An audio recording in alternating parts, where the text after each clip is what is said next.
Welcome back to the channel. This is Stu from Battleforged Brothers with a army overview video. It's been quite some time since we've actually done an army overview, and we thought, why not? So we're going to start doing a few more of these periodically, especially because there's more armies getting added to the channel.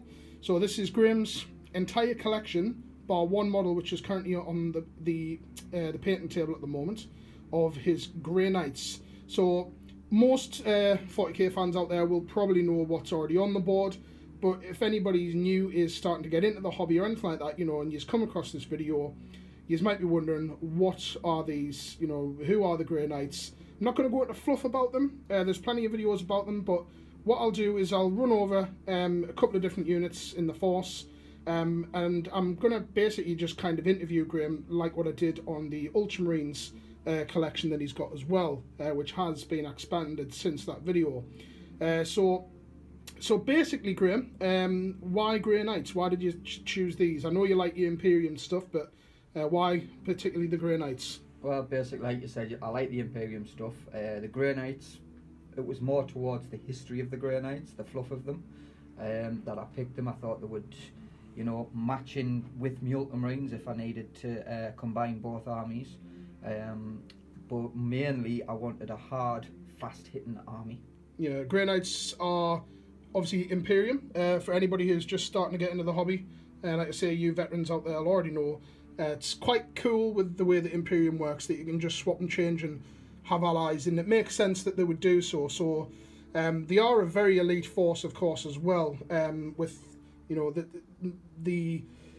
the amount of numbers on here is very, very small, but generally quite high, hard-hitting force as well. So, I mean, obviously down at the front here, we have the Terminator Librarian and the Grandmaster as well. I mean, obviously in the silver ceramite colours as well, look absolutely brilliant.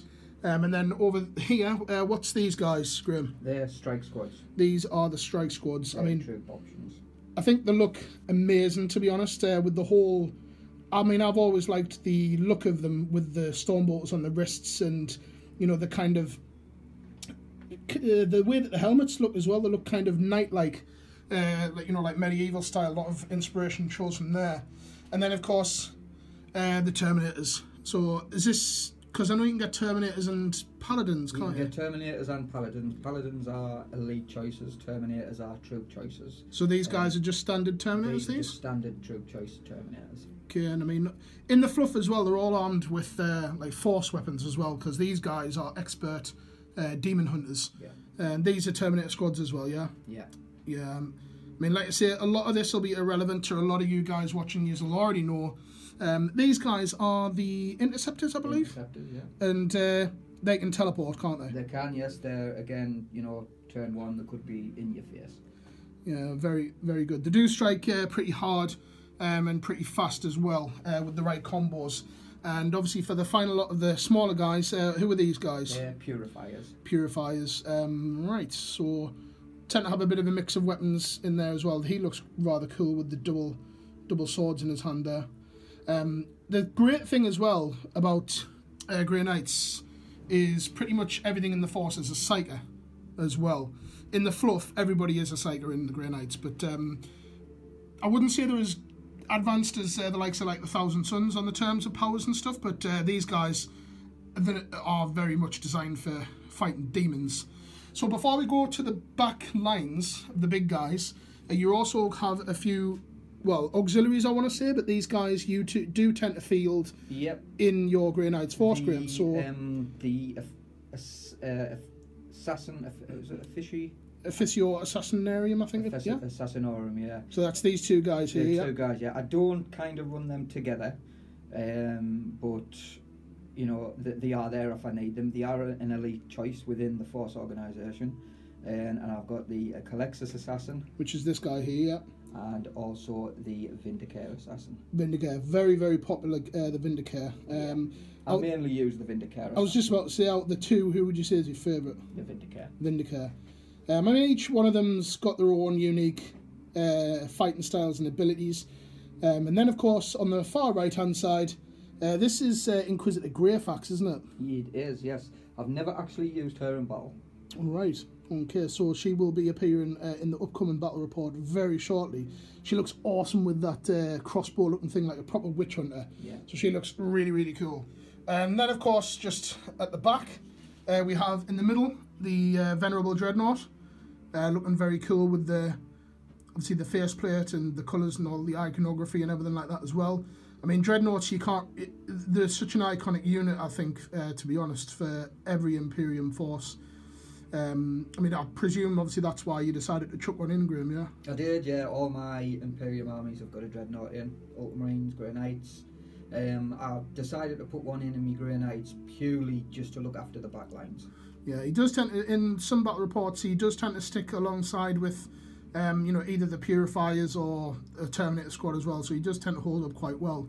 And then, of course, the two twins, and obviously a third one soon to join, the Nemesis Dreadknights, the baby carriers, as I like to call them. Whether you like the model or whether you don't, these guys have always been good in battle. 7th edition, 8th edition, they are still pretty tough, and they're unique to the Force as well. So I think the problem that tends to happen with a lot of different Imperium forces, very Space Marine looking as well, because these guys at the end of the day are Space Marines still, they tend to just have a different colour scheme in the same units. But with these guys being unique to the Grey Knights, I think it's great that they've got something that no other Imperium or, you know, Space Marine chapter's got. And I think that's, with like the exoskeleton around the back, I think they look brilliant, to be honest. They remind me of the old Penitent engines that the Sisters of Battle had. And now that I've mentioned Sisters of Battle, Games Workshop will have to reset the clock. So, look, apart from that, I mean, the general philosophy that you tend to do with these as well, Graham, it's pretty much trying to get up and in the face, really, isn't it? Yeah. Most of the time. I mean, with these guys, you tend to deep strike them in, or jump teleport them forward. In 7th edition, I used to jump teleport them. Currently in 8th, they don't have that option, but they have the option to deep strike. Right. So they don't have the what was it, shunt or something like that? Shunt ability. Yes, the shunt ability. Yeah. Right. From what I've read in 8th, I can't say that they've got that rule anymore, but they do have the standard teleportation deep strike rules. I mean, as usual, get to find out on the channel at the moment, I'm not very familiar with Imperium stuff, so I mean, they may end up having that rule somewhere as a stratagem or anything like that, but I don't have a clue. I know bits and bobs, that's such, you know, like Terminators and Librarians and things like that, but these guys are a bit of a mystery to me. I've faced them a few times, but they are very good. And to be honest, I think the army as a whole just gives you a bit more of a close-up of all the different units. I think as a whole, especially having lots of like Terminators, especially the fact that the troops, they look really, really cool. And obviously being able to draft these guys in as well. I think they look really, really cool. The fact that in the fluff, they don't paint their armour at all. So this is like basically what's underneath a normal Space Marines armour without the paint. So yeah, so it is a very small army, but it is very tough and very, very elite. I mean, how long would you say that you've took to get these guys up and running? Well, like I say, I got them in 7th. I think it was in the middle of 7th when I got them. I think to fully fix them up and paint them took about 6 weeks. Yeah, very, very quick to do so.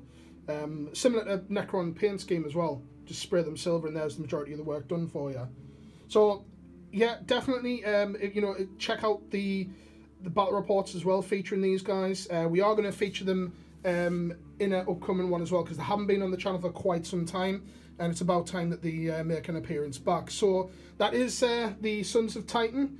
I hope you have enjoyed this. It has been a pretty short one, but it is only, you know, like I say, it's a small but elite force. So we look forward to seeing these on the channel. So hope you have enjoyed this quick overview of the Grey Knights. Might end up getting some reinforcements, who knows. But until next time, happy wargaming.